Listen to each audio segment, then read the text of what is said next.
Good afternoon, everyone, and welcome to another Bulls Trek interview. This is the second one that I've done in the past week. The first one seemed to go over okay, so we're going to try it again. I have two very special guests today. Once again joining us, and I'm going to try and do my fancy pronunciation of the name. We have El Patron. Hello again, my friend. Welcome. And we have actually probably the biggest YouTuber we've ever had on this channel. We have the wonderful Alteori, who is going to join us today for a discussion. So welcome. Thank you so much. I'm not a big YouTuber. I'm just a normal YouTuber. Well, I was saying, if you take both of our subscribers, multiply them, add them together, I think you have to multiply them by 5 before we get to your channel. Stop. But anyways, so what we're going to do is... So this, like the last interview, this is just going to be an informal thing. You've probably already heard my introduction. Just trying to bring the Who community together, getting some different opinions. Obviously, the three of us are on kind of the same side, not entirely the same views, but pretty much I'd say we're all sort of anti-Dr. 13. Oh, yeah. Okay, so we've got that agreed with. And what I'm going to do is I'm banning myself from saying the word basically, because if you listen to my last interview, I said that every third word, and I can't actually bring myself to listen to it. So if I say basically, one of you just yell at me. So what we're going to do is just get some introductions. So obviously, everybody, well, most people know who I am. I'm the grumpy old bastard. I believe the name going around now is Bowel Streak. So hello, everyone. So El Patron. So you gave your interview. You gave your introduction last time. So we're going to start with Alteori this time. Mm-hmm. So Alteori. Yes. So tell us a little bit about yourself and how long you became a Doctor, or how long ago you've been a Doctor Who fan, and what kind of attracted you to the show in the first place? Well, as I said before, I was forced into watching it. My partner at the time, he knew that I liked sci-fi, time stuff, dimensional movies. So he's like, "Oh, you really want to watch something like that? You got to watch Doctor Who." He doesn't sound like that. I'm just saying. I'm like saying, was he British? I love your British accent, by the way. I don't know. I died laughing on your video today, but yeah, carry on. I joke. But yeah, he basically forced me into it, and I started on the new Who, the reboot of Doctor Who. I've actually never watched the old ones. I'm just now picking up little bits of the story, and I would like to go back and at least see what some of the stories were. But I started with a top 10 list. Top 10 list? Top 10 list of classic Who, one episode, Caves of Androzani. If you don't watch anything else, watch that story. Best Doctor Who story ever made. Caves of Androzani, Peter Davison's final story. Trust me on this. Okay, I will save that. New Who has yet to best that episode, but yeah. Anyway. Really? Wow, not even with David Tennant? Nope. Wow. Okay, now I have to watch it. The best 4 episodes of TV you will ever watch. Not that I'm biased or anything, but yeah. But we'll compile a little list. Well, thank you. I'd really appreciate that because I'm interested. Okay, cool. But yeah, I was basically coerced into watching it, and I started with Chris Eccleston, and I just fell in love. At first, I was like, "Ew, the graphics," and I'm like, "Ew, what is this?" And I thought it was like a PSA ad or something. But after I got past all of that, and he told me to keep an open mind, and I was just really, really happy. Like, I was so happy. I'm like, this is what I want. I saw through the corniness because it was kind of corny. If you watch it later, especially not the year that it launched, it's gonna look kind of corny to you at first. But I really did enjoy it. I love the adventure, and I like the atmosphere of what Doctor Who was. So then after David Tennant came onto the scene, I was very angry. I didn't like David Tennant. I didn't want him. I was like, why? I just got to like this doctor, and then the stupid... He's there for 13 weeks, and and then this skinny, squeaky-looking thing comes up, and I'm just like, what is this? And it didn't take long. I could not help it. Didn't take long for me to fall in love with David Tennant's iteration of Doctor Who. I was just like, this is the Doctor, And then the Matt Smith one came on. And I was like, ew, what's this Frankenstein-looking dude? And then I don't know. He just looks like Frankenstein to me. But he became the Doctor. There's a specific episode, I don't remember which one it was, but then they all had those moments where they solidified themselves as the Doctor, and you're like, okay, yep, that's the Doctor. And usually very early on. Yeah, very early on, and I tried to fight it, and I fell in love with it. Same thing with Peter Capaldi, and I felt that way throughout the entire reboot of the show until the recent Doctor. And that's a good place. Yeah, talking about being traumatized by your first regeneration. This is how old I am. The 3-year-old myself witnessed Tom Baker regenerating into Peter Davison, so I go way back. I don't think I ever quite got over that. But now to our other friend, and I'm officially pronouncing your name from now on as El Patron. Perfect. I think you're saying it like it's French. Je peux parler le français un petit peu, mais j'ai besoin beaucoup de travail. Oh, wow. So, yeah, that's my terrible French. But anyways, El Patron. So we covered this last week when we were doing that, but just in case somebody, I'm sure a lot of people probably didn't catch that video that might be watching this one. So how did you get into Doctor Who? I mean, being extremely basic about it, because I don't think anybody wants to sit here and listen to our history. But for me personally, I love playing games, Doctor Who games. I love looking into the lore. The lore is incredible. Like I'm always saying, the lore of Doctor Who is perhaps one of the most in-depth lores of any sci-fi show, and I'm not even exaggerating. That's the fact. So I got into it, and I was just so focused on how everything connected. The Master, the Doctor, Omega, all these places, and it just got me deeper and deeper into the show. So that's really all it is. There's no wonderful story like Alteori. There's no nothing incredible like that. Yeah, my story is basically I've been following it since Moses was a baby. So yeah, I'm old. Yeah. But anyway, so the big question. So this will be the summary, which this is going to be very hard to do. But thoughts on Series 11 summarized. Now, what went wrong here? Because at this point, I think Rotten Tomatoes is at 37% last time I looked. So this is not going over well at all. So we'll start with Alteori. So what went wrong with Series 11?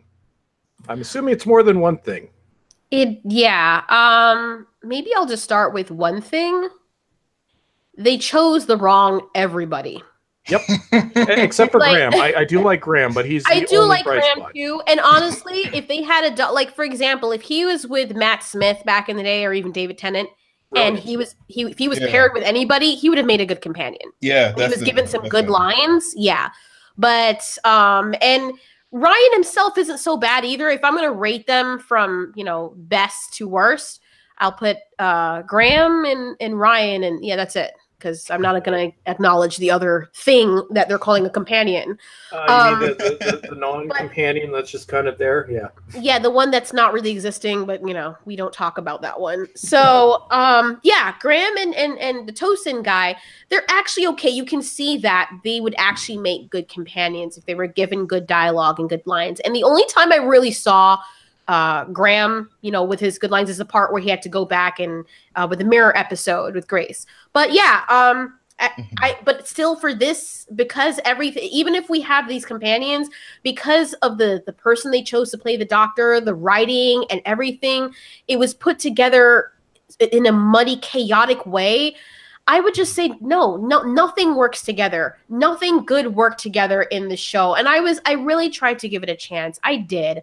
I didn't like, if I'm being perfectly honest with you, I really didn't like the fact that the Doctor was a female. I really didn't, because I felt like, and I hate saying this word because people are like, it's like you're a conspiratorial person. No. There was an agenda to it. There was a reason why the Doctor is female. And it wasn't because they're like, you know what? We're going to make this a good story as to why you changed to female. No, it was a female because they want a female representation. And how dare the Doctor or a show only have a male version of a character? God forbid. That was the reasoning behind that. And I think that was one of the first mistakes that they made with the show, and that it just was a domino event after that. Yeah, I think the one thing that I always argued was, I used to have a disclaimer in my videos, but I just gave up on it because people would ignore it. But my disclaimer always was, I don't care what the gender of the Doctor is, as long as it's done for the right reasons. In this case, we're looking at it was done for ideological reasons. And basically, I just said it. Basically, essentially, just look at the BBC diversity inclusion strategy, and you can see exactly where this came from. Of course, yeah. And I noticed it from Bill, like the last companion with Peter Capaldi. Yeah. I'm like, okay, fine, I get it. But then the little nitpicking, not nitpicking, that's not the right word. The little nuggets that they would throw in the dialogue.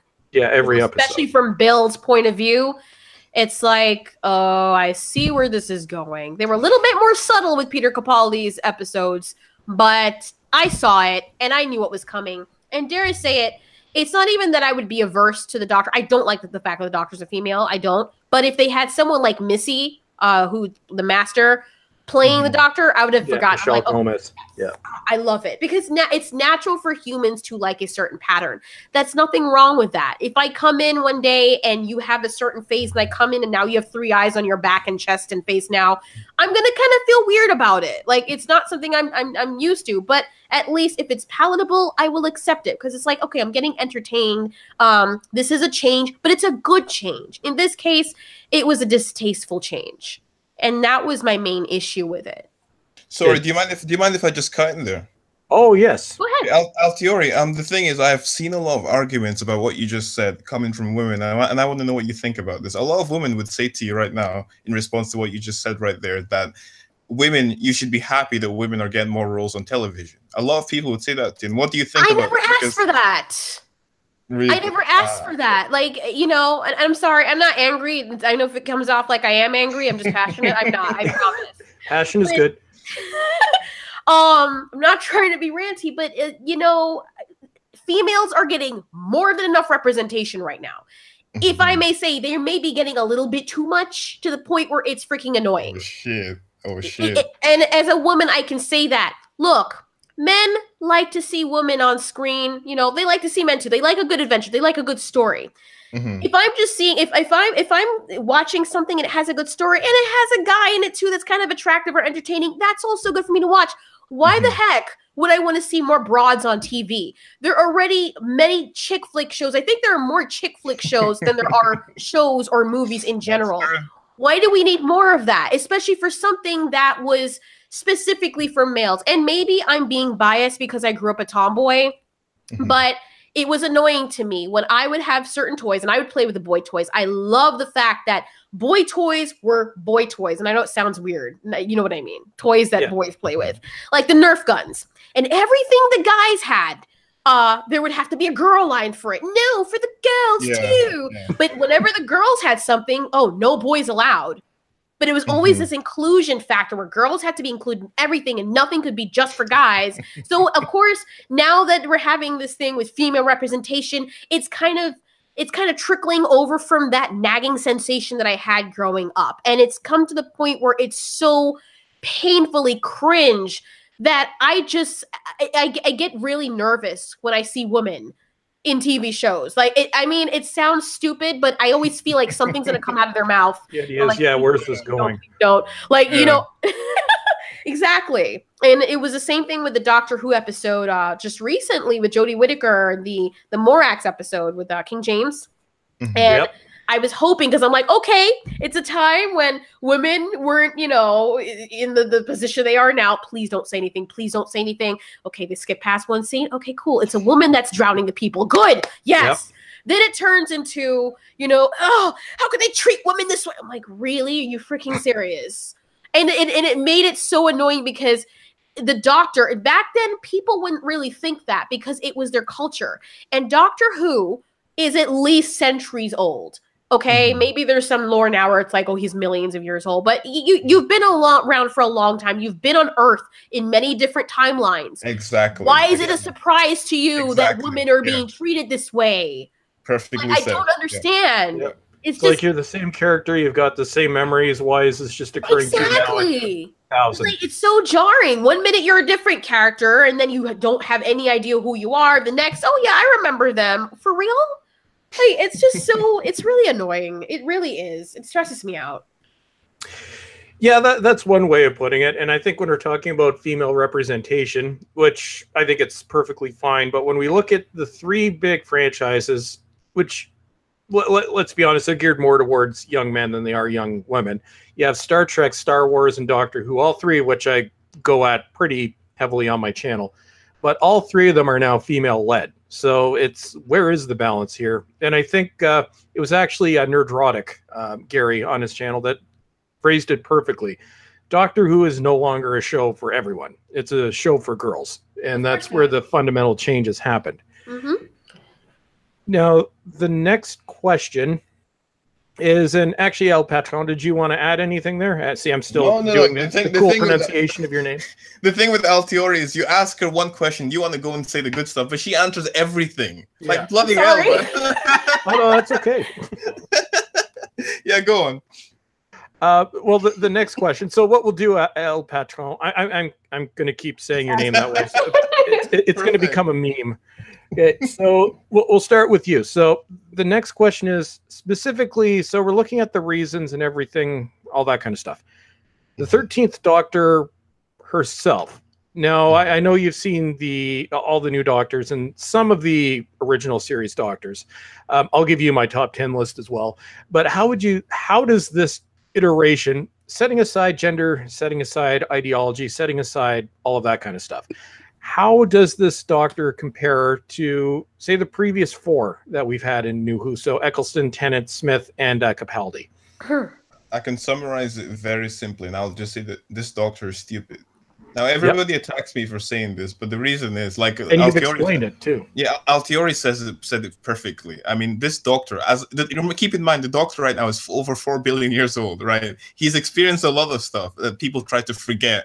The Doctor is just. I was watching the previous scenes with Matt Smith, and there was a scene in the first episode, the 11th hour, when the Atraxi. So basically, he tells the Atraxi are leaving. Then he goes up on top of the rooftop or whatever. He calls them back.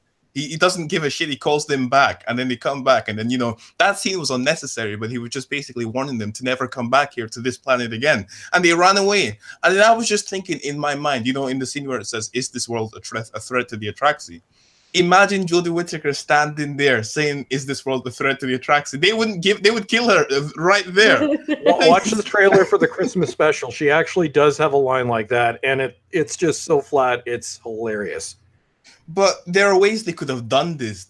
Like Alteori, like I said, Alteori said it all. There are ways they could have done this, though. They've made it to make sense. But the thing with Jodie is just simply she doesn't have a backbone. She's not strong enough in character to be the Doctor. Like Sarah Jane, Missy, as much as I don't like Missy, but that's for not because she's a woman, just because of what they did with her and the Master at the end in the final episode.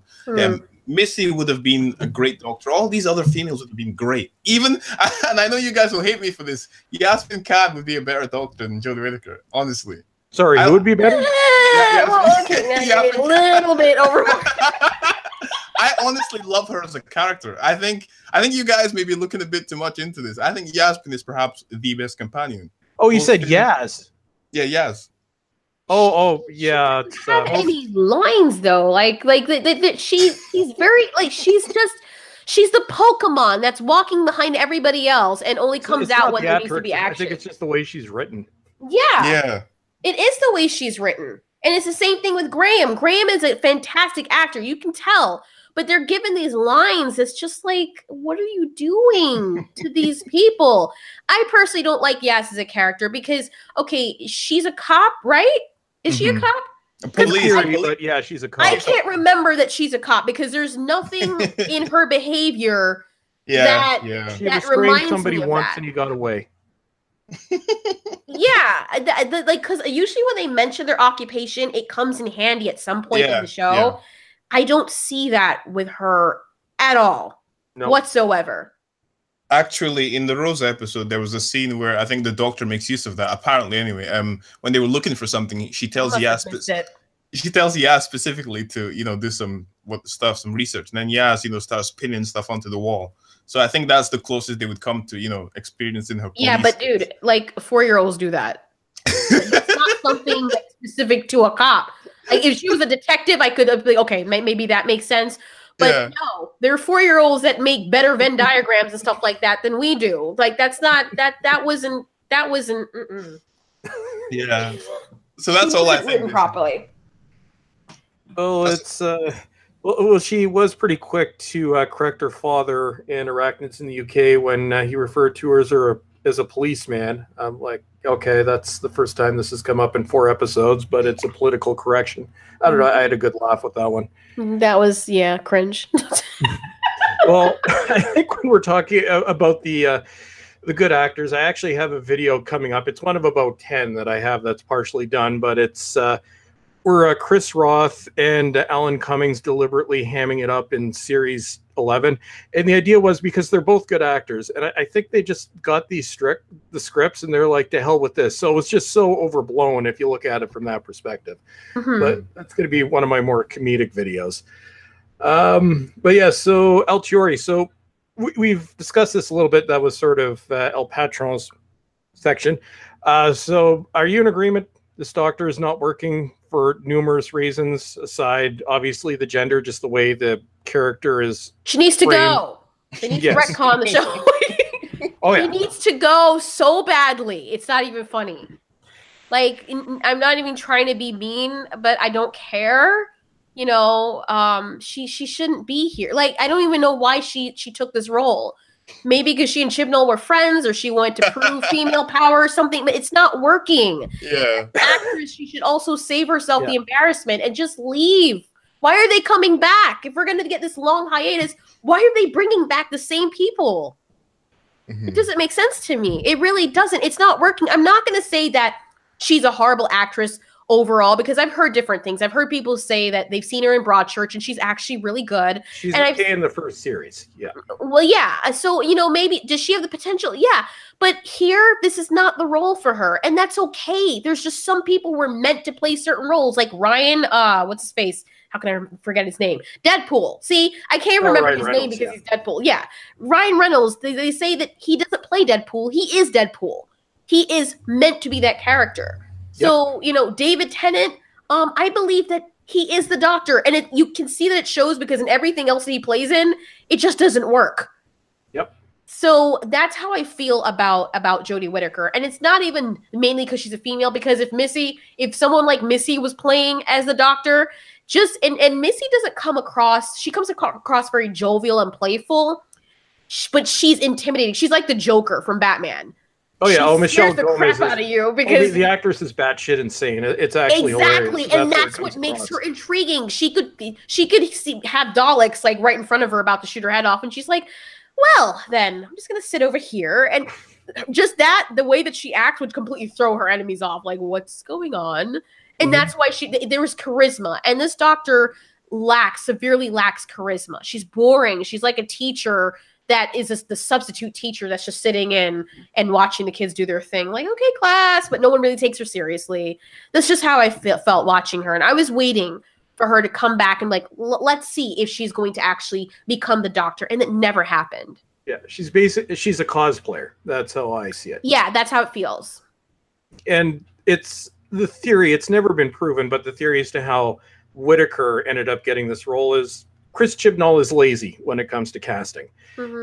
But he had a perfect choice with Broadchurch, Olivia Colman, basically the female cop. I won't go into the show if somebody wants to see it. I don't want to ruin it for them. But Olivia Colman, she has that Doctor essence.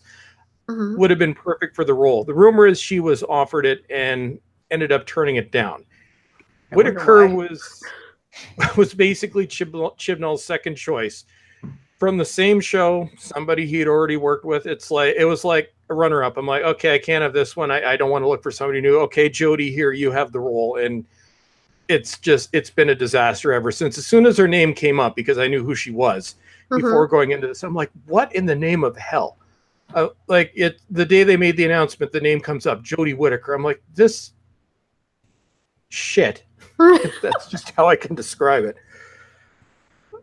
But yeah, anything else that we want to add on that section before we go on? It's just, also the motive for casting people. Like, I know that they're friends and stuff, and maybe that might have blinded Chibnall a little bit. Maybe, and apparently he didn't even want to do this either. It shows.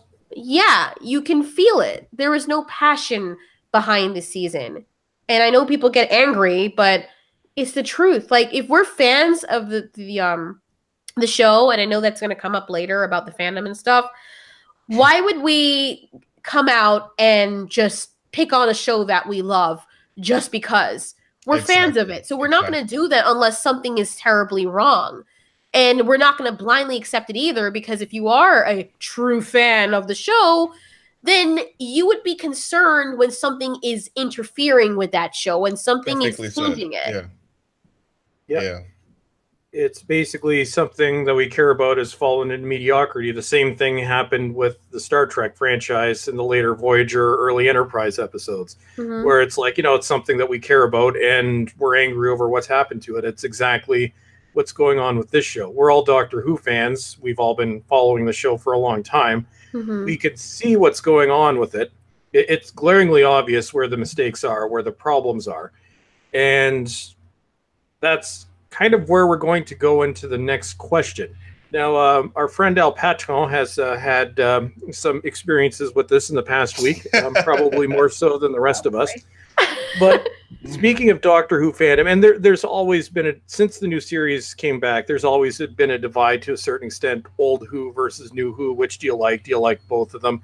But what we're looking at right here is something distinctly different, where, and I've been a member of many fandoms, Star Wars, Star Trek, and Doctor Who being my three main ones. I've never seen anything like this in terms of just the absolute hatred on both sides. So, and this time we'll start with Alteori. Do you think there's really any coming back from this for the fan base, or do you think the damage might be non-repairable at this point? Well, here's a question. If you have milk and you drop a very tiny drop of blood in there, is it just pure milk anymore? Nope. I like that. It is forever tainted. You're not going to want to drink that in case a person has AIDS or something. Like, you're not ever going to want to drink it again. And I feel like that's what it is with Doctor Who. As for the hatred on both sides, maybe I can only speak for myself. I don't hate the other side. I hate what they have become. Everyone has their right to their opinion. And what I do despise about the fandom is the fact that people who don't like it, or who are very vocal about how it's been a great displeasure to them, are coming under attack and they're saying that we're not real fans because we're speaking out against it. But why? I mean, you have an opinion and we respect your opinion, so why not respect ours? And if anything, we could easily say that, well, you're being zealots. You're just blindly following it because you're fans. You're not seeing anything wrong with it because you're fans. But, I don't say that personally. Again, I can only speak for myself. If they like it, or someone comments on my video and says, oh, well, I like the show, I don't see anything wrong with it, I'm like, okay, well, I'm glad at least somebody enjoyed it. Would you mind telling me what you liked about it? What exactly about it do you like? I've yet to get an answer from any of those questions I've asked people. But yeah, there's nothing wrong with if they like it or not. But painting us in the media as racists and whatever other names they're calling us just because we don't like it or we're pointing out issues with it, it's created a very toxic environment. And now that that's a part of Doctor Who, it has tainted the entire show. So even if they do come back with that, those fans are already part of that now. It is completely tainted. And I feel like the best thing to do is just scrap everything and start over. Or either take a really big hiatus or just start over with a new show, call it something else, or just wait a very long time like they did with the old one before they reboot another Doctor Who. Yeah. So I think if when they do come back, if things go as planned in 2020, it's going to be a disaster.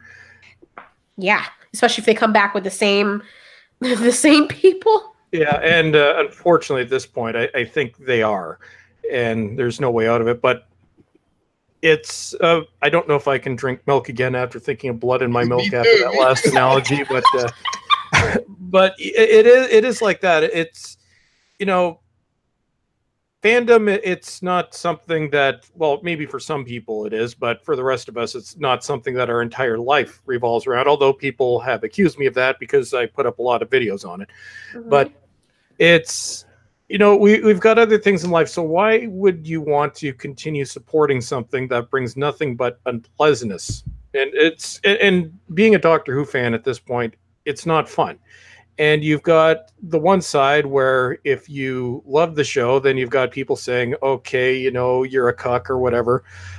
If you're on the other side, it's like, okay, you're a misogynist bigot. It's like there's no in between. You can't just be someone that has an opinion on the show. Right. Everybody has to be thrown into a box. And there is nastiness on both sides. But then there's also level-headed people on both sides, which I think we should bring that out as well. Like, I am obviously, all three of us are very strongly 13th Doctor, but that doesn't mean that I disrespect other people's right to an opinion. I don't disrespect them at all. Yeah. As a matter of fact, for the people that love the show, I'm happy for them. I'm not one of those people, but at least you don't have to go through what I go through whenever I have to watch this nonsense. And to me, it's nonsense. I just recently commented on another YouTuber's channel, and I said, Vikings is a better show than this, and they're like, Vikings sucks. And I'm like, really? Why? Why do you think that? And they're like, no, we just don't like it, and because it's such. I'm like, okay, well, they gave me other shows that they like to watch, and it was very friendly. They didn't come at me and be like, you're an ass because you like Vikings. Like, everybody's, you like it, more power to you. I'm not attacking anyone. But wait, hold on. Alteori, Vikings is better than Doctor Who, is that what you're saying? Yes. No, but what does that even mean? Vikings is Game of Thrones level type show. No, I'm not saying like, okay, let me rephrase. As Doctor Who stands right now, Vikings is a much better show in terms of the writing. And one of the things that I liked about Vikings is that from season 1 to now, they have kept up with the writing. There has been a slight fall since, I think even from Matt Smith's era where it started going downwards, but I personally still enjoyed it very much. It went down, up, then really down. Yeah. Vikings has been, if I'm not mistaken, trending upwards with every new release. Yeah, so basically. Whoever's the writing group and the casting behind that, they're doing a really, really good job. It's not sci-fi, so it's in another category by itself.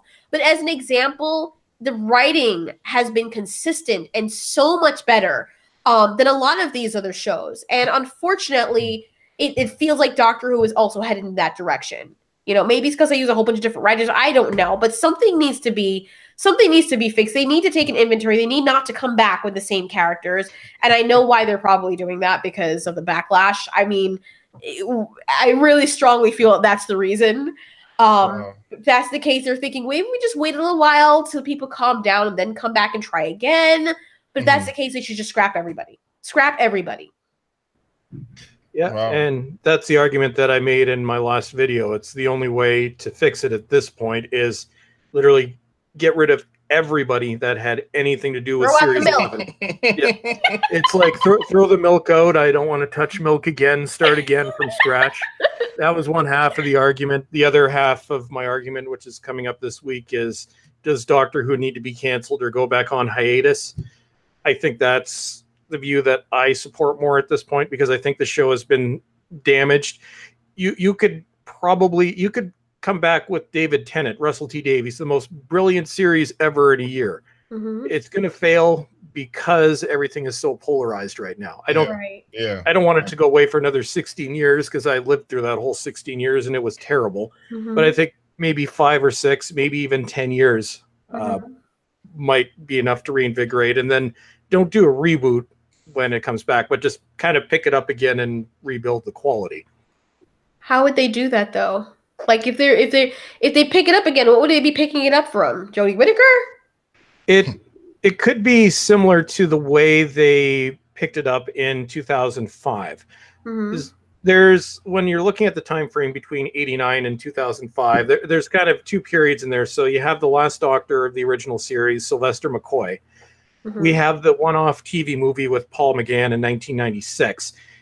That's picked up at the end of Sylvester McCoy's life. You have the idea that it's probably 50 years or a century since the show went off the air. Then we have the TV movie. Nothing's heard from the show again for 9 years. Then what they did, and I think this was Russell T Davies' idea, and I think this was brilliant. There was no regeneration scene when you looked at Rose. It's basically we're picking, and I just said the word again, essentially, we're picking up with the Doctor at an unknown point in time in the future. So we have no idea what happened between Paul McGann and Christopher Eccleston. Obviously, that was awesome. Yeah, I see what you're saying there. Like he just comes back. Yeah. Yeah. So it's some would future like that. regeneration, and that way you can continue the show, but you don't have this Whittaker nonsense to deal with. And then at some point in the future, just find some way of explaining it into canon. Yeah, I think that would be that would be a good idea. To be honest, no same companions, no nothing. Just start over. Yeah. Just reboot it. Toss it out. It's something like this. I think it'd be very hard to do a cold reboot of Doctor Who, just because there was a spin-off, the Peter Cushing movies, which really feel disconnected from the rest of the show.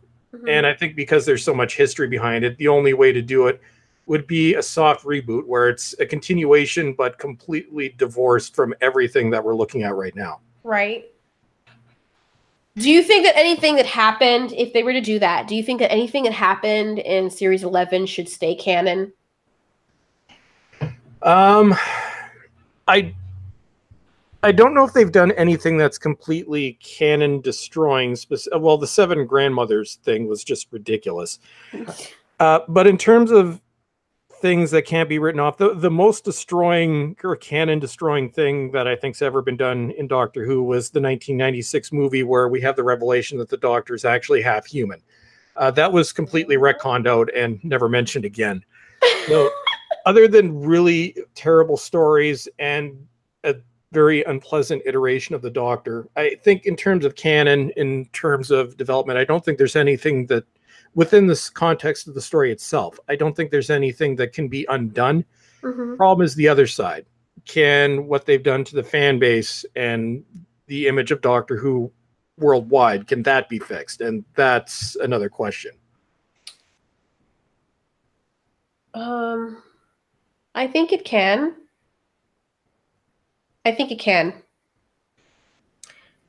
Now, do you think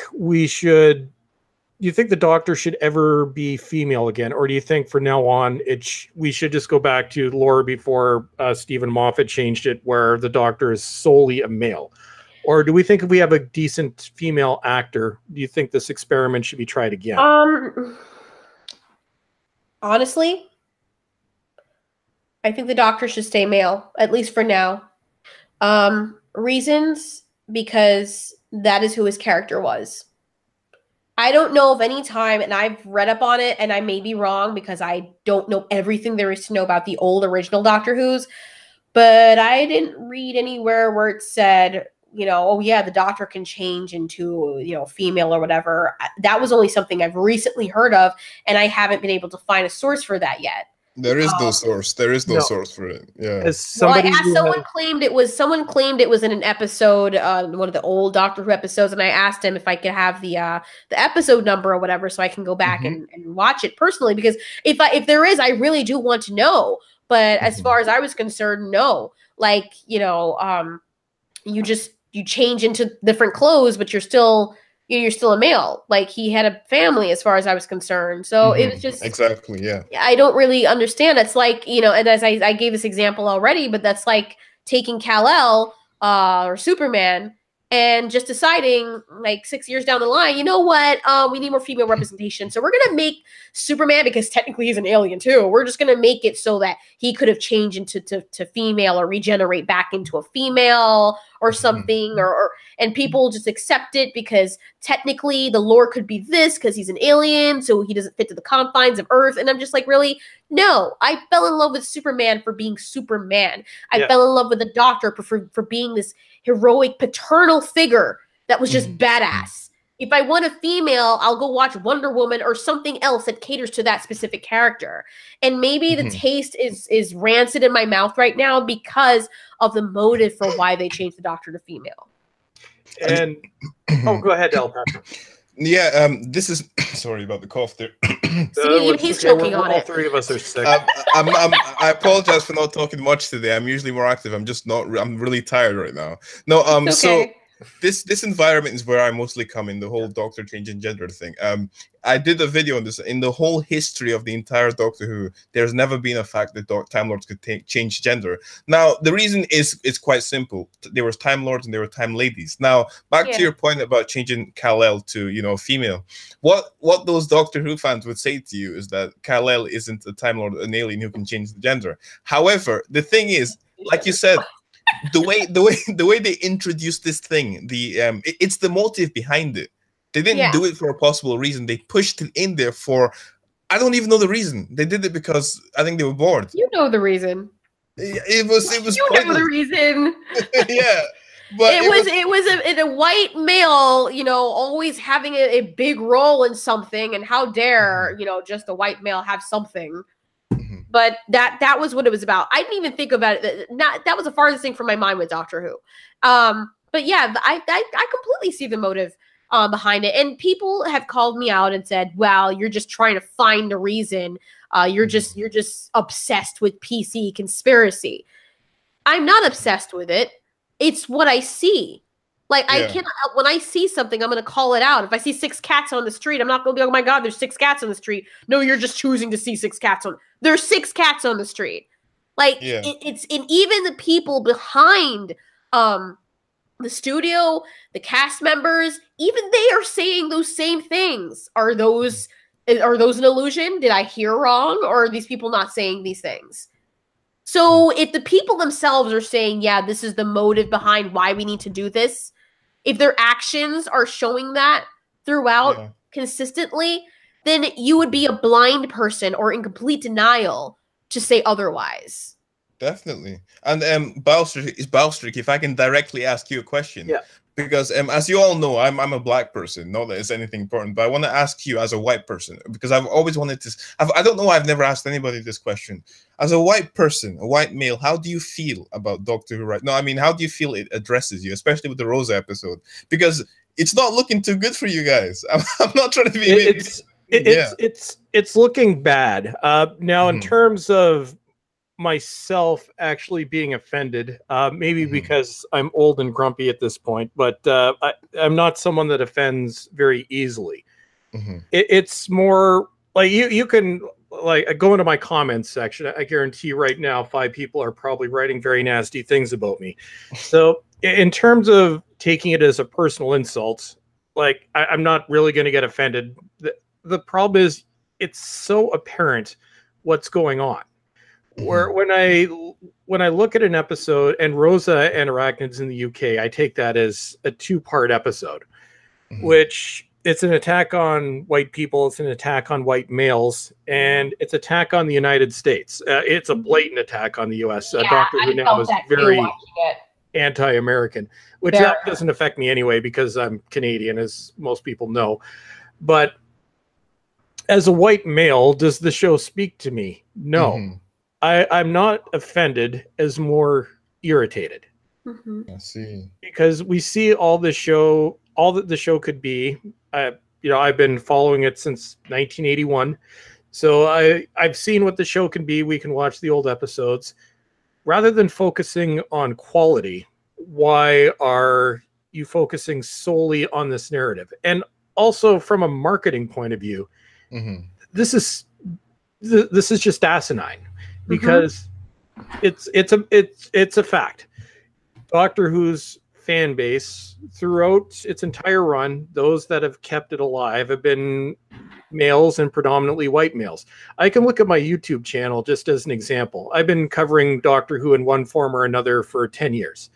It's only in the past year and a half that I've started covering the show in a negative light. Before that, I was always speaking positively. I can go into analytics and pull up who's watching my videos.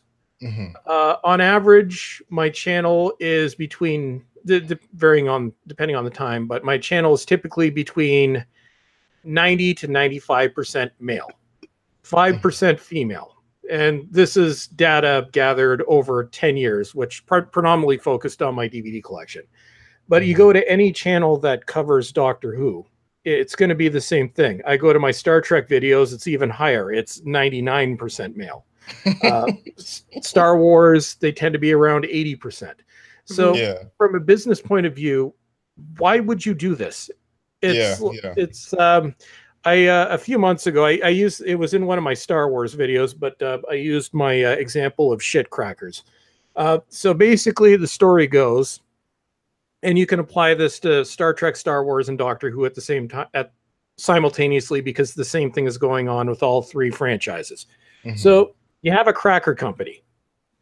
People like their crackers. They've been making crackers for 50 years, so their crackers are awesome. Yeah. Then a new CEO comes in. This CEO starts shitting on the crackers. Now, understandably, people don't really like what they're doing to the crackers. So they start complaining about the shit crackers. And then the CEO starts fighting back. I'm like, well, no, you just don't like crackers. You're racist and sexist towards crackers. These crackers are perfectly fine. And then people start walking away from the crackers because they don't want feces-laden crackers because, you know, that's just not that's about as bad as the blood milk. And then the franchise dies. So that's maybe a crass way of putting it, but that's basically what's going on here. You're taking, all three of these franchises are taking their inbuilt audiences, in the case of Doctor Who and Star Trek, going back to the 60s, in the case of Star Wars, going back to the 70s. You're shitting on the audience that has supported you, calling them every name in the book, focusing on an audience that, to be honest, isn't that interested in you. Right. And how well do you think this is going to go over? Well, with Star Wars, we saw it with Solo, which bombed completely. Star Trek is a complete dumpster fire right now. Narratively, it might be the worst of the three of them right now because they actually are destroying canon. And Doctor Who is turned into the most toxic fan base I've ever experienced. So that's a very long way of answering the question. But in terms of me being a white male, I'm not offended. I don't care. It's the motivation and the stupidity behind it. That's what bothers me. I think that's also where I stand with it too, especially what Jodie Whittaker said. There was an article where she was talking about the male white gaze, and it was about time that celebrating the white male gaze. That's what I disliked her. And she said that it's a mistake to think that the only heroes are white men. Like, anybody said that? Nobody said that. So was that her whole motivation for taking this role? Because, you know, that not only heroes are white men, nobody was saying that. Nobody said that. And honestly, there is a demographic as well. Like, if you consider, because people were saying, and they do it in the US too. I can't really speak for Britain, but I can imagine it's the same thing. But there are certain countries that have a demographic. If you go to Asia or you go to Korea or Japan, they're mostly Japanese or Korean people. So you will only, maybe they'll say, like, for every million Japanese people, there are probably 20 Caucasian American people. So that's going to reflect in their movies and their TV shows because their demographic is for the people of that culture, for that country. The same thing with Africa. Most of the time, you will see African people, African Black people, or African people, and white American people are either really bad actors that just have a supporting role, or they're barely in movies at all. However, when it comes to countries that have a demographic that is mostly predominantly Caucasian natively, and they cast mostly Caucasian people in their shows, it is a problem. And even when they add in, you know, the sprinkles of minorities here and there, it's still not enough. Like, they can't have anything for themselves. How dare you use someone who is mostly appropriate to your own culture when everybody else that comes from these other countries, it's okay when they do it. But these countries that natively have Caucasian or white-skinned people in them, that's not allowed. It's like, you know, okay, it's not like they left, even though that would be their prerogative to do so, but it's not like they left minorities out of the shows at all. But so what? Even if the Doctor is a white male and that's his character, there are a million other TV shows and movies that have otherwise, where you can watch them for different people, or you can have a role where, like Black Panther or something, or different shows. Make a different show then that is more to your liking. But then when you try to change it specifically for that reason because you're not happy with the way that the Doctor looks, I mean, isn't that you not accepting the person based on their appearance as well?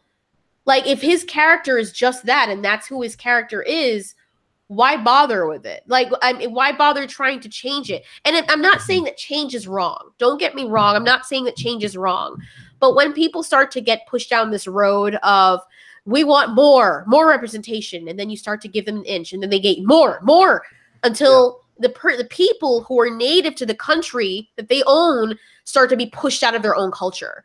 I don't think that that's right, to be honest. Also, just to quickly cut in here, because this is part of the same thing. Alteori, what did you think of Black Panther, the movie? It was okay. Like, it was, I'm not saying it's a bad movie. It was good, but it wasn't as hyped up as they were making it seem. Like, it's not that serious. Everyone was putting on parades for it and stuff, and I'm just like, did I miss something? Because I'm really confused. Like, what's happening? I generally to this day don't know. I don't really understand what the big what the big deal was, though.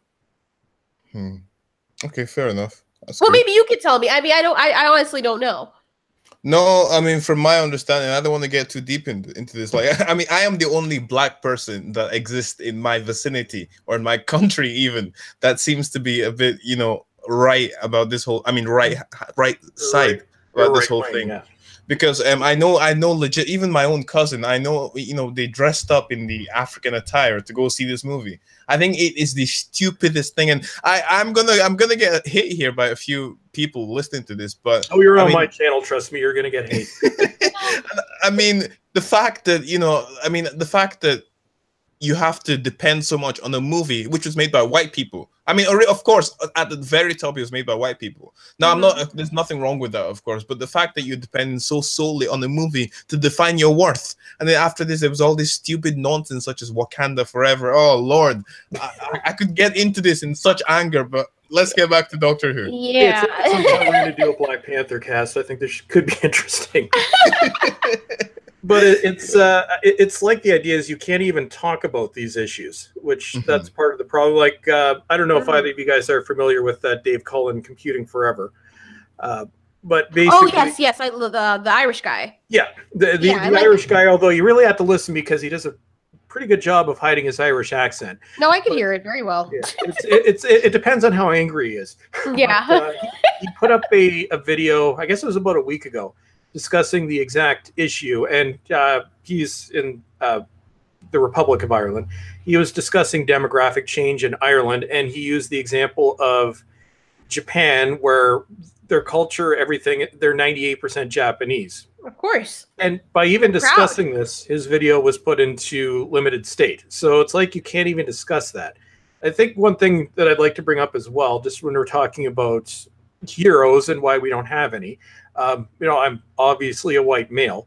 My two heroes, one is obviously Doctor Who, not the current version, but the other one is Captain Sisko from Deep Space Nine, who is a black man. And it's you've never seen that? Nope. Okay, you got to see Deep Space Nine. By far the best of the Star Trek series. I could go on about it. I made a video on this a few days ago.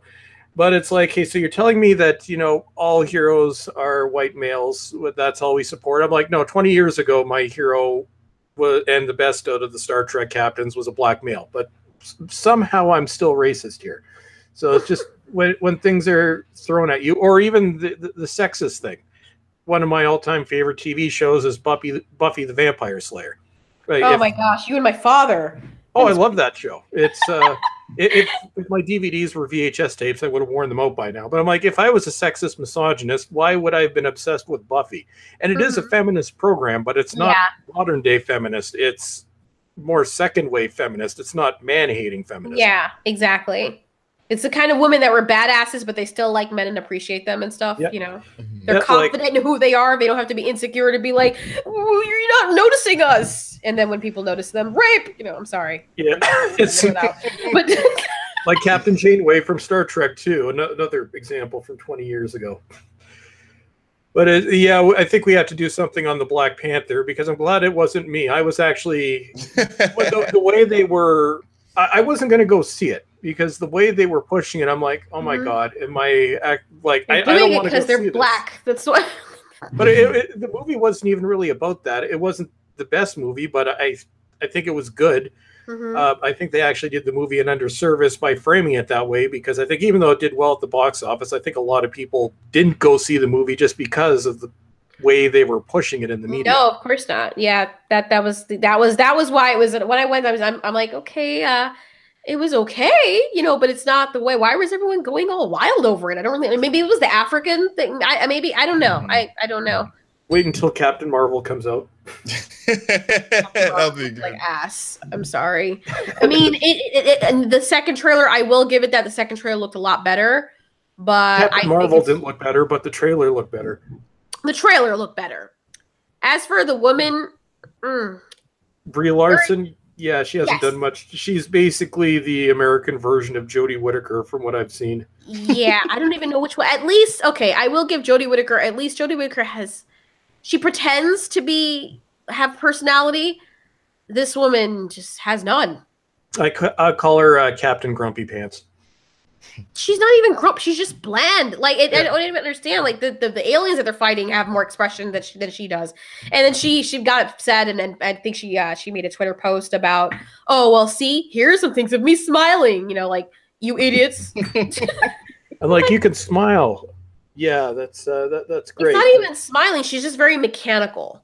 And if that's how the alien is supposed to be, but from the little I've seen in the comics, her character is not like that. So I'm not really seeing the connection here. But I will give it the benefit of the doubt. I will go. I said I wasn't going to go see it. I will go see it. The media around it, I plan on shredding on this channel, which I've already done somewhat anyway, because the coverage is absolutely ridiculous. So if nothing else, it'll give us some comedy to go after. But I will go see it. It's the same thing with Series 11. A lot of us gave it a chance. We went to see it. I recorded a live reaction video with Tony. We ended up not uploading it because I didn't want to get into trouble with YouTube copyright. But it's like, this is me witnessing it. I recorded a video right after it. I'm like, I tried to be as objective as I could, but I didn't like it. Yeah, I didn't either. The second trailer was nice, but the first one was horrible. And then the character itself, I don't really know much. I'm still getting to the Marvel universe, but she's not intriguing to me in the least. Some of the supporting roles for Marvel characters are much better than this one. So for me, it was just not really excited to see it. I think Godzilla is what I really want to see. That's not even on my radar of things I'm like, yay, trying to go see. Yeah, I'm actually going to rewatch Godzilla tonight, so I'm looking forward to that too. But yeah, for the white male thing, another thing I wanted to add in concerning Doctor Who. I know we kind of went off track there, but that's okay. I do that a lot. This is why my videos are scripted, folks. Yes, that does help because but for the watch time, it's good. But yeah, for Doctor Who, you know what it feels like? It feels like the people who are pushing for it, because woman power, woman representation, all that. Those same people that were trying to shoehorn it in and advocating for that happening are the same people that don't watch it. Oh no! Because once she's gotten the roles, they're like, "Yay!" and they watch it. They're like, "Okay, so we're gonna go. It's been fun. Glad you're the role. Our job here is done. So now we're gonna go somewhere else and find something else to be offended over." I'll call that the Solo effect. The Solo effect? It's you pissed everybody off at The Last Jedi, so as a result, Solo loses $200 million because even the people that supported this stuff didn't go see it. Of course! That's what usually happens! And I think that there's a lot of... The buzzword these days is wokeness, but there's a lot of... There's in what they're doing! Well, there's three things, because we can agree the ratings are not terrible, but there's three things fueling this. One is... and there are people that genuinely are enjoying this series. I don't see why, but I don't hold anything against you for that. There are what I will call the woke people, which are people that are watching it to prove their wokeness. They're going to be on to something else a year from now when it comes back. And then there are the people like us who are still watching every episode, but almost in horror to see what's happened to it or what's happened to the show. So it's basically hate watching. So it's going to be interesting to see what happens in a year when the hate watchers have moved on to something else and the woke people have moved on to something else. Who's going to be left? You've got that maybe a little bit on either side, but mainly it's just a handful of diehards that are still desperately trying to enjoy this, and I think it's just going to be embarrassing. Well, I added something, or somebody made on Twitter and sent to me. You can look at it, and you can probably plug it into the video. It was about the Doctor Who first season, first last five episodes, no holiday specials comparison, and they did a viewer count based on the picture, based on Jodie Whittaker's Series 11, Series 5, Series 2, Series 1. You know, it was just really cute because someone had to put together this diagram that showed how the show was doing based on the views that were coming in. Yeah. And on the other video that I did recently, there was a point, because I know people are saying, well, it's doing really, really well and whatnot. But when you really think about it, if it's doing as well as Peter Capaldi's or even Matt Smith's era, that's not necessarily a great thing, because the way it was being hyped up, and with having more of an audience now and more people watching on more platforms than before, the numbers should be drastically higher. They should be huge. So, yeah, it should be relative to how big the audience is, and it's not. So, that there's a problem there. But and it's based on what people are saying in the reviews. Even the people who are on the side of the people who are pushing for women equality and stuff, those same people are writing reviews saying, look, I don't mind the political thing because I'm on that side, but the writing for the show is horrible. Yeah, and I think if you look at Capaldi's last two seasons, the ratings were disastrous. I'm like, especially Series 10 was beyond painful to watch. Yeah. But if you compare those to Whittaker, there was no controversy fueling those last two series. It was a show on its last breath. Yeah. Whereas here, the writing is like Series 10 looks like Shakespeare compared to Series 11. But with the polarization, with the controversy, with everything, they should be pulling in viewers. And I predicted, and a lot of it was funny because people tried throwing the ratings for The Woman Who Fell to Earth in my face. A year and a half ago, I said this is probably going to be one of the highest rated Doctor Who episodes ever, and it was. But they weren't able to sustain that. And if you look at the final consolidated figures for previous series of Doctor Who, there's a pattern. They'll drop, then they'll go back up near the end, but throughout the season, they kind of bounce back and forth. This until the series finale, which I think Monday or Tuesday we'll get the final consolidated figure. But the first 9 episodes, it's the only series where you can actually chart it on a graph, and the final consolidated figure goes down each week. That's not a good thing. Yeah, it really isn't. Especially when you consider that the numbers are showing you one thing, but all the critics are like, this is the best ever! Like, total denial. Or, like, is there an agenda being pushed here? Because when something is blatantly showing you that the ratings are plummeting, and you're saying this is the best Doctor Who season ever, and the best performance by Jodie Whittaker of the Doctor, and you're looking at the evidence, and then you're looking at what they're saying, and you're like, okay, there's a serious disconnect, or everybody who's writing these articles are high, or being paid to do it. Why would you do that? Why would you lie? Like, I don't understand the motivation behind that. I think a lot of it is fear.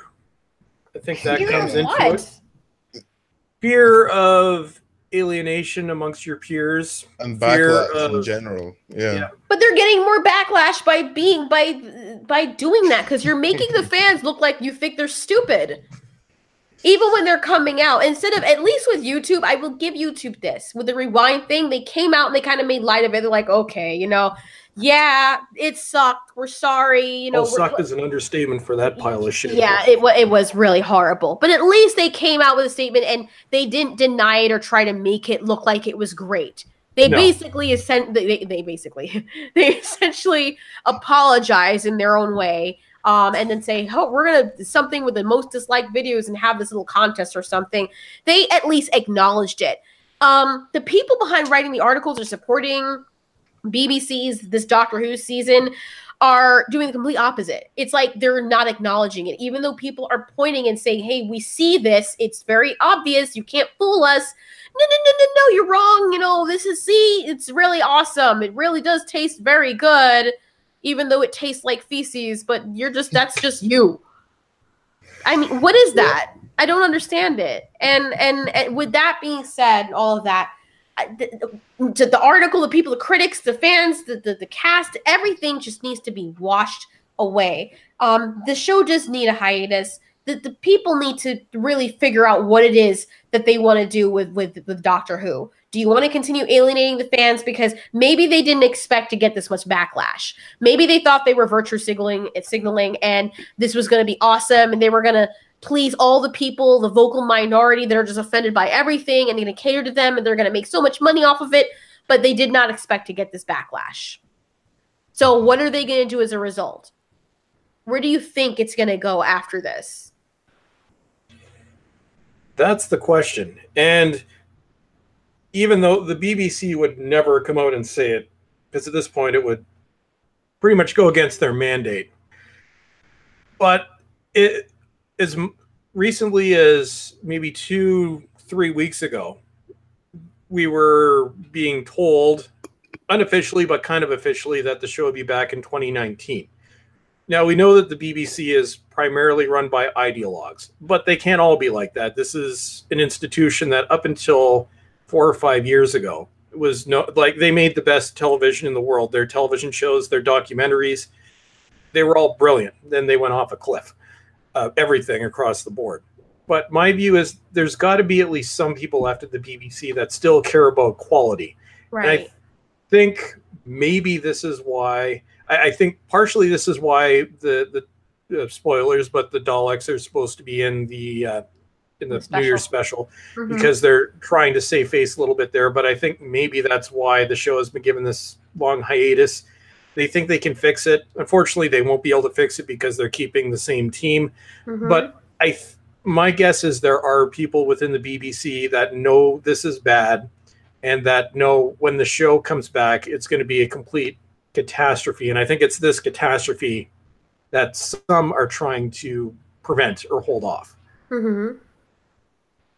Are you okay with if... like they're taking this hiatus and keeping all the same people, but they get in new writers and new directors, and the same companions, the Doctor actually put on a good performance? Would you be okay with that if they came back and they actually did a much better job? That's a question, and I've gone back and forth on this. I think El Patron, in the video we did last week, we were actually saying maybe with an acting coach, some better writing, definitely, the Doctor might be able to be saved. Yeah. I'm not sure of that because, and it's not because of gender, it's not because of ideology, it's just only certain people can play the Doctor. It's a specific talent, and unfortunately, Whittaker, I don't think has that talent. I've used the example where much of what makes the Doctor is nuance, and it's actually more than vocally or anything else. It's in the eyes, and every Doctor, aside maybe from Peter Davison, has had that. But he gave us something. He gave us the compassionate Doctor, which he's still one of my favorite Doctors. But every other Doctor has had that look where they can look at you and you can tell that this is that Time Lord. Whittaker has tried giving that look, and you don't buy it. Every other Doctor has been cast because they were best for the role. She wasn't. She was cast for other reasons, so I don't think she has it in. She's too mommy-ish. Yep. Like Olivia Colman could pull it off. I would fully support Olivia Colman as the Doctor. Because even if you look at her brief performance in The 11th Hour, not to mention if you look at her other work, she can do everything across the spectrum. But in The 11th Hour, just look at her performance when she's playing the alien. I can't remember the name now for some reason. But look at the seriousness in her eyes. She could play the Doctor. I don't think, like, the three companions could easily be saved with better writing. As for Whittaker, I am fully willing to admit I might be wrong. But I don't think she has it in her to play this Time Lord. She can imitate the persona, but she can't do the Doctor. I agree.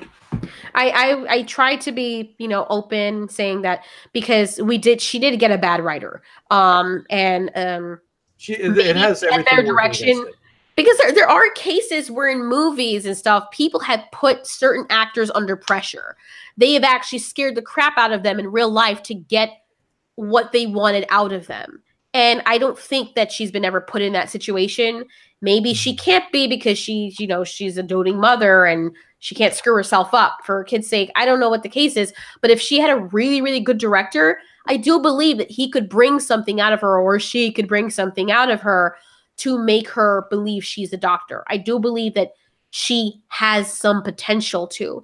But as it stands, that would be more work than is necessary. And wouldn't it just be easier to take someone who you know already has what it takes than to stand or put aside time trying to train someone to be that thing? Usually people, and that's why Vikings work so well with Ivar. And oh, yes, definitely. Yeah, I really had to watch this show for the role. Yeah, definitely. As a matter of fact, he wasn't originally. He wasn't even supposed to play Ivar. He was supposed to play someone else. And they're like, try reading Ivar's lines, and they're like, this is Ivar. Actually, if I cut you off there, this is also very important to what we're talking about here. In Vikings as well, one of the brothers of Ragnar, I forgot, Sigurd or whatever. In history, he is probably one of the most famous brothers, I think, less than Ivar. However, they killed him off in the show. Now, the reason for this is actually because the actor playing him was not that good, was not good enough. Basically, you wouldn't understand this, Balstrick, but essentially, there's about five brothers. Every one of the brothers is an incredible actor. Now, Sigurd was the I don't want to be mean there. Yeah, he was the odd one out. They had to get him out of the show somehow, and they killed him off. So, I mean, acting should be very important. The roles you play, and especially with the Doctor, you shouldn't mess around with this role. That's an important role. So, I agree with you guys here. I think I don't think there's any point in even trying to salvage this Doctor. It's, people said Colin Baker is bad. I actually like Colin Baker. I think that Doctor could have been salvaged. In his final series, Trial of a Time Lord, the writing wasn't quite up to snuff. He's been through Big Finish. He's actually now one of the better Doctors. But I don't think this is the case with Whittaker. I think this Doctor is just a complete write-off. I'm like, you cast this person for the wrong reasons. And I don't think even Christopher Nolan could get a doctorish performance out of her at this point. And he's probably one of my favorite directors. So, yeah, and she already has a staunch viewpoint and stuff. So it's like, it's tainted her whole act. Yeah. Like if you wanted, and the thing is, I thought that, okay, I understand there's certain actors who will go into a role because they have a passion for that role. They say, look, just like I think with David Tennant, he wanted to be the Doctor. That was one of his dreams. Like he wanted to play the Doctor. And you have some people that said, I want to play that role right there. This person didn't go into the role like that. But if you're not going in for a passion, if you're just going in because you want to, I guess, enhance your portfolio or something, you should be a blank slate. It shouldn't be some other purpose that you're going in there to spread your own word. That's not what it's for. But it seemed like that's the reason why she went in. She didn't have the passion, and she wanted to spread her own little thing. She wanted to spread her little preachy message. There's nothing wrong with a message like that. I'm not saying that, if you're someone who has a certain opinion, that it's wrong necessarily to spread your message. But you can create shows for that. There are shows that start off like that. Doctor Who wasn't one of those shows. So I think that's the other reason why people were alienated because of that. It became one of those shows, and it was very distasteful to people that didn't sign up for Doctor Who for that reason. And because she's attached to that, and she's also, as I said before, publicly verbalized that's how she feels, even if she could maybe do a better performance, I think a lot of people are going to have a bad taste in their mouth of her. They're not going to watch because of that. They're going to still see her as she was in Series 11. And even though people like you and me and El Patron will see it differently, we'd be willing to give her a chance, many people won't because of that. And they say first impressions are everything. So it's very and the thing is, there are a lot of actors also the same thing. If they start off being a really annoying actor, like that girl from House of Cards that got pushed in front of the train. It's really hard for me to like her. Yeah, I've seen her in other stuff. I hate her because I hated her character in House of Cards. Can't four stick. Yeah, exactly. I could not accept anything else because I hated that. That was the only image I had of her. And she was a good actor. She had a good performance, so she sold it as being hateful. But yeah, that's the kind of thing that happens with people like that. So I think it's good in that regard. It probably is good to just start over. In giving her another chance, coming back in a later year, I get why they probably want to do that. And aside from that, you never know. Maybe, I mean, it's going to be 2020 that's coming out, and maybe during that time they're in the DL trying to find someone else, and then at the last minute they're going to be like, okay, by the way, new cast, Jodie Whittaker is not going to be playing Doctor Who at all, and they get somebody else. But then they'd have to find that person. Yeah, and then they'd have to hope that fans come back. I would come back. You know, the three of us would probably come back, but yeah, a lot of people won't. If it's worth it, yes, of course. Awesome. Well, is there anything else that we wanted to cover before we say, well, in the case of some of us, good night. In the case of others, good mid-afternoon. Absolutely nothing. Okay. Alteori, any final words? Just a reminder to people to, have your opinion. Opinions are not bad. And just because someone doesn't share your opinion, it doesn't make them an evil person. Just try to see where other people are coming from. I try to see where other people are coming from. I try to ask questions. Someone asks me, why don't you like something? Or why do you like something? And I say, this is why I don't like it, or this is why I like it. I shouldn't be painted as a misogynist or rapist or whatever they want to say because the names, just random names. I think in your case, it's internalized misogyny is the buzzword. Yeah. Internalized misogyny. Interesting.